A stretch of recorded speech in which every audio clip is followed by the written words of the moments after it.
شروع اللہ کا نام لے کر جو بڑا مہربان نہایت رحم والا ہے۔ نون، قلم کی اور جو کچھ لکھنے والے لکھتے ہیں اس کی قسم کہ اے پیغمبر صلی اللہ علیہ وآلہ وسلم، تم اپنے پروردگار کے فضل سے دیوانے نہیں ہو، اور بے شک تمہارے لیے بے انتہا اجر ہے، اور یقیناً تم اخلاق کے اعلی مرتبے پر ہو۔ سو ان قریب تم بھی دیکھ لو گے اور یہ کافر بھی دیکھ لیں گے کہ تم میں سے کون دیوانہ ہے۔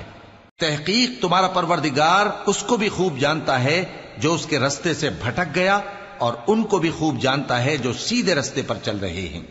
تو تم جھٹلانے والوں کا کہا نہ ماننا۔ یہ لوگ چاہتے ہیں کہ تم نرمی اختیار کرو تو یہ بھی نرم ہو جائیں، اور کسی ایسے شخص کے کہے میں نہ آ جانا جو بہت قسمیں کھانے والا ہے، ذلیل ہے، شرارت سے اشارے کرنے والا، لگائی بجھائی کرنے والا، مال دینے میں بڑا بخیل، حد سے بڑھا ہوا بدکار، سخت خو اور اس کے علاوہ بدذات ہے، اس سبب سے کہ مال اور بیٹے رکھتا ہے۔ جب اس کو ہماری آیتیں پڑھ کر سنائی جاتی ہیں تو کہتا ہے کہ یہ اگلے لوگوں کے افسانے ہیں، ہم ان قریب اس کی اونچی ناک پر داغ لگائیں گے۔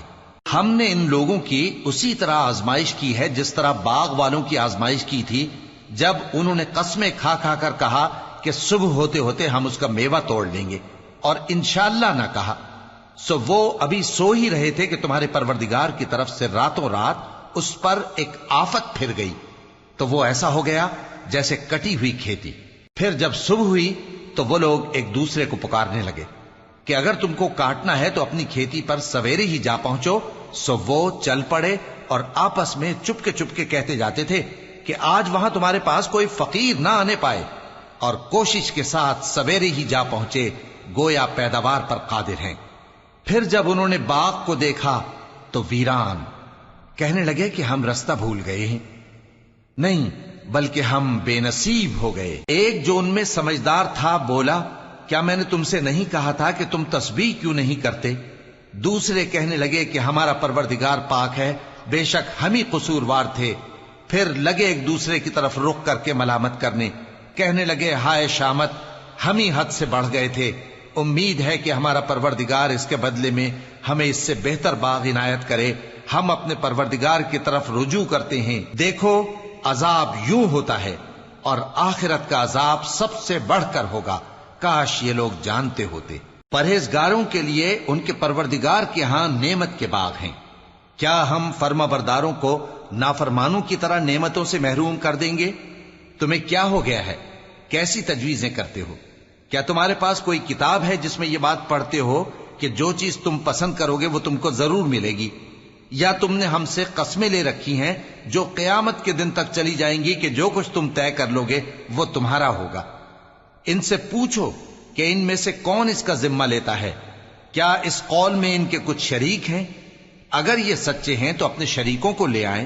جس دن پنڈلی سے کپڑا اٹھا دیا جائے گا اور کفار سجدے کے لیے بلائے جائیں گے، پھر وہ سجدہ نہ کر سکیں گے، ان کی آنکھیں جھکی ہوئی ہوں گی اور ان پر ذلت چھا رہی ہوگی، حالانکہ پہلے اس وقت سجدے کے لیے بلائے جاتے تھے جبکہ وہ صحیح و سالم تھے۔ سو مجھ کو اس کلام کے جھٹلانے والوں سے سمجھ لینے دو، ہم ان کو آہستہ آہستہ ایسے طریق سے پکڑیں گے کہ ان کو خبر بھی نہ ہوگی، اور میں ان کو مہلت دیے جاتا ہوں، میرا داؤں بڑا مضبوط ہے۔